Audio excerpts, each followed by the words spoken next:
안녕하세요. 산부인과의사 황인아입니다. 오늘은 제가 소음순 수술에 대한 이야기를 좀 드릴 건데요. 소음순 수술은 많은 분들이 불편감 때문에 혹은 반복되는 염증 때문에 혹은 그냥 모양이 마음에 안 들어서 많이 고려를 하고 계세요. 저도 이제 소음순 수술을 굉장히 많이 하고 있지만 정말 소음순 수술을 함으로써 개선될 수 있는 부분들도 있고요. 어떤 부분들은 소음순 수술을 아무리 한다고 해도 좋아지지 않기도 해요. 그래서 그런 거에 대해서 명확하게 아시고 나서 소음순 수술을 하실지 하지 않을지 결정을 하셨으면 좋겠어요. 우리가 접하게 되는 광고들 있죠. 광고들에서는 개선될 수 있는 모든 거에 대한 언급을 해요. 그리고 그런 광고들이 의사가 제작하는 건 아니잖아요. 그러다 보니까 그냥 일반적인 내용들을 적어 놓을 때가 많고요. 그리고 리뷰 같은 경우 카페 같은 데 들어가 보시면 성형 카페 저도 한 번씩 들어가 보는데요. 소음순 수술에 대한 굉장히 많은 리뷰들이 있어요. 그런데 업자들 얘기로는 그 중에 90% 이상은 광고라고 해요. 그래서 저한테 그런 광고를 할 거냐고 제안하는 제안서도 저는 굉장히 많이 받아봤고요. 그런데 저희 병원은 굳이 그렇게까지 해서 광고를 할 필요를 못 느꼈기 때문에 그렇게 하진 않았는데 카페 침투 작업 이렇게 해서 광고를 하는 병원들이 많거든요. 그래서 거기에 이제 리뷰를 찾아보면 정말 수술로서는 개선될 수 없는 부분들도 개선되었다고 얘기하는 것들을 굉장히 많이 봐요. 그래서 정말 수술에 대해서 명확한 이해가 없으신 분들은 이런 이유들 때문에 수술을 선택하실 수도 있겠구나. 어떤 면에서는 속고 속이는 거죠. 그죠? 그러니까 그런 거에 대해서 명확하게 알려드릴 필요가 있겠다라는 생각이 들었어요. 그래서 이번 영상도 제작을 하려고 생각하게 된 건데 최근에 저희 병원에도 당일 수술을 받겠다고 내원하신 분이 한 분 있었어요. 이분 같은 경우는 나는 소음순 때문에 소음순이 너무 비대해서 조금 쓸리는 것 같다. 좀 불편하고 소변을 볼 때 바로 밑으로 떨어지지 않는다. 소변이 내가 원하지 않는 방향으로 흐른다. 그게 개선됐으면 좋겠다 해서 양쪽 소음순이 다 비대하다는 이유로 수술을 잡으셨고요. 그래서 저희는 당일 수술 원칙은 그래요. 소음순 수술을 원하는 분이 병원에 내원을 하시면 그날 보고 사진 찍고 상담을 해서 어떤 부분을 어떻게 수술하겠다 말씀드리고 동의서 받고 그 자리에서 바로 들어가는 거예요. 그런 식으로 이제 진행이 되게 되어 있어서 이분은 이제 양측이니까 1시간 반에서 한 2시간 정도의 시간을 저희가 비워놨단 말이에요. 근데 이분이 오셨는데 사진을 찍고 있는데 수술할 게 없는 거예요. 보통 우리가 소음순 수술을 하러 오시는 분들은요 5cm 이상 굉장히 큰 경우도 있지만 대부분은 그래도 한 2-3cm 정도 소음순 자체의 사이즈가 크거나 두껍거나 비대칭이 심하거나 해서 눌리거나 불편한 증상이 있어서 하시는 분들이 가장 많거든요. 근데 이분 같은 경우는 소음순 양측 다 너무 작고 대칭도 딱 맞고 너무 작다는 게 정말 한 3mm, 4mm 정도 되는 정말 작은 소음순이었어요.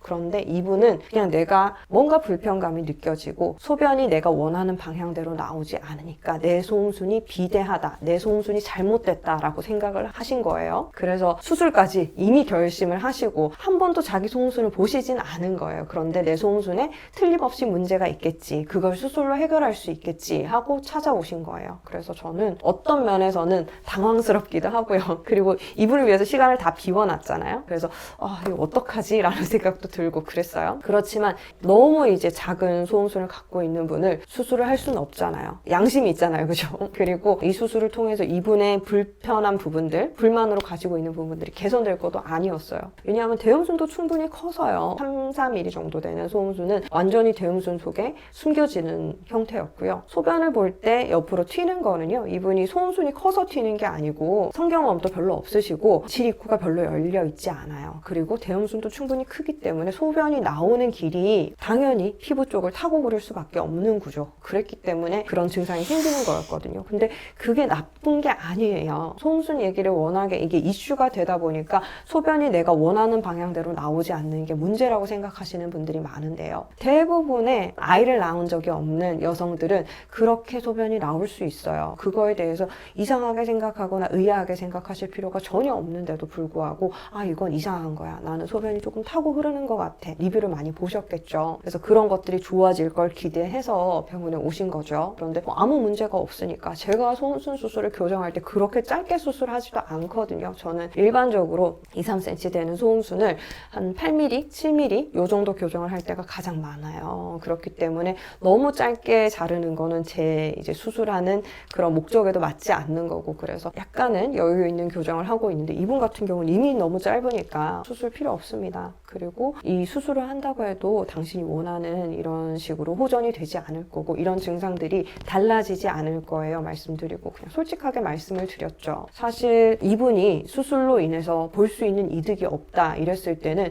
저희가 불가능한 걸 가능하다 해서 수술하는 거는 어떻게 보면 거짓말이고 사기잖아요. 그죠? 그래서 저는 그렇게 말씀을 드리고 그분 그냥 집에 가셨어요. 그냥 감사합니다 하고 가셨어요. 이런 것들에 대해서 너무 소음순 수술에 대한 기대치가 높고 안 되는 걸 된다고 생각하는 경우들도 많고 그러신 것 같아요. 그 중에서도 좀 대표적인 거가 질염 증상의 호전인데요. 질염이 안 생긴다. 소음순이 크기 때문에 질염이 생기는 거고 소음순이 작아지면 질염이 안 생길 거다라고 생각하시는 분들이 있어요. 그리고 소음순 수술 소개에 염증이 안 생깁니다 라고 적혀 있어요. 그러다 보니까 내가 염증이 생기는 거는 다 나의 소음순 때문인 것 같고 그런 식의 생각이 드는 거죠. 그런데 저한테도 이제 질염이 너무 자주 생겨서 소음순 수술을 하고 싶어요 라고 말씀을 하시는 분들이 있어요. 상담을 오시면 제가 이제 호전될 수 있는 부분들, 안 되는 부분들을 나눠서 설명을 드리거든요. 일단 첫 번째로 그런 분들의 대부분은 질염이 아니에요. 질염이 아닌 분들이 질염이라고 생각하시는 경우가 있고요. 그리고 실제로 우리가 소음순 수술을 함으로써 좀 개선될 수 있는 그런 염증도 있거든요. 가렵다든지 습해진다든지 이런 것들은 소음순 비대 때문에 눌리는 부분들이 있어서 그 부분에 자꾸 습기가 차거나 자극이 되거나 짓무르거나 하는 것 때문에 염증이 생기실 수 있어요. 그런 염증은 당연히 소음순이 작아지고 눌리는 부분이 줄어들게 되면 좋아져요. 덜 생기게 되죠. 100% 재발하지 않는다는 얘기 저 절대로 드리지 않아요. 이거는 생기는 빈도를 좀 적게 만들어준다. 혹은 생겼을 때도 면적이 적으니까 좀 덜 불편할 수 있다. 치료에 빨리 반응을 할 수 있다. 이런 걸로 말씀을 드리죠. 이거는 일종의 외음부염이죠. 질염은 아니에요. 질염 같은 경우는요. 사실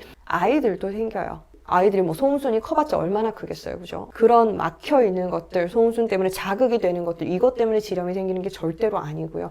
질염은 내 질안에 들어있는 세균 때문에 일반적으로 가장 많이 생기는 가드네라라는 질내 상재균 때문에 생기고요. 이거는 내가 굉장히 피곤했을 때, 컨디션이 안 좋을 때 그냥 질내 환경이 달라지면서도 생길 수 있어요. 그러면서 분비물이 많아지고 냄새가 나고 증상이 생길 수 있거든요. 애기들도 마찬가지예요. 물놀이 했거나 아니면 너무 피곤했거나 이러면 염증이 생길 수 있어요. 소음순이 커서 생기는 거 절대로 아니고요. 소음순이 작아진다고 해서 호전되는 것도 아니에요. 그래서 정말 내가 불편하게 느끼는 증상들이 소음순 수술로 인해서 호전될 수 있는 것인가에 대한 상담이 꼭 필요하실 것 같고요. 저한테 질염 때문에 소음순 수술 하고 싶어요 라고 찾아오시는 분들의 90% 이상은 질염이랑 소음순이랑 전혀 관계없는 분들이고요. 질염이랑 관계가 되는 분들은 아까 말씀드린 것처럼 질염이 아니라 이제 외음부염인 경우 소음순과 대음순 사이에 이제 골이 생기거든요. 그 사이가 눌려서 생기는 그런 부분들은 개선되실 수 있어요. 그리고 이제 소음순이 너무 덜렁덜렁거리고 질 입구에 딱 붙어 있으면서 이게 관계할 때마다 들어갔다 나갔다가 반복되는 분들이 있어요. 이러면 아무래도 세균 감염의 가능성이 좀 높아지긴 하겠죠. 방광염도 마찬가지고요. 그래서 이런 분들 같은 경우는 소음순이 작아지고 타이트해지면 좀 좋아질 수 있어요. 그런데 많은 분들이 소음순이 질입구에 딱 붙어 있지가 않아요. 우리가 일반적으로 질입구에 있으면서 그게 이제 소음순이다라고 얘기를 하지만 소음순에 달랑거리는 부분이 질입구보다는 훨씬 앞쪽에 붙어 있는 경우도 있고요. 그리고 이게 관계와 상관없이 절대로 크기는 크지만 말려 들어가지 않는 것들도 많거든요. 그렇기 때문에 이럴 때는 관계를 하고 나서 생기는 질염이 소음순 때문이다라고 말하기가 굉장히 애매한 거예요. 그래서 수술을 하고 나서도 질염이 적게 생길 거라는 이제 보장을 드리기가 좀 힘든 거죠. 어떤 분들은 정말 관련이 있기 때문에 수술하시면 아무래도 덜 불편하실 거예요. 좋아지실 거예요. 생기는 빈도도 줄 거예요. 말씀드릴 수가 있는 반면에 대부분의 분들은 이건 질염이랑 전혀 상관이 없어요. 그래서 잠 잘 주무시고 편히 쉬시고 식사 잘 하시고 이런 게 오히려 예방할 수 있는 방법이라고 말씀을 드려요. 내가 이제 수술을 원하는 많은 이유 중에 하나일 수는 있어요. 내가 모양도 마음에 안 들고 색깔도 마음에 안 들고 비대칭인데 그런데 지력도 생겨. 그런데 소변도 이상한 방향으로 흘러. 이런 거면 내가 메인 이유가 뭐예요? 모양이 이상한 거잖아요. 그죠? 그거라고 했을 때는 수술하셔도 괜찮아요. 그런데 나는 다른 이유 다 괜찮아. 아무 다른 원인이 없는데 질염 때문에만 수술을 하고 싶어. 그렇게 오시는 분들도 있거든요. 그런 분들한테는 저는 수술하지 말자고 말씀을 드려요. 왜냐하면 이 수술로 인해서 좋아질 수 있는 증상이 아니기 때문에.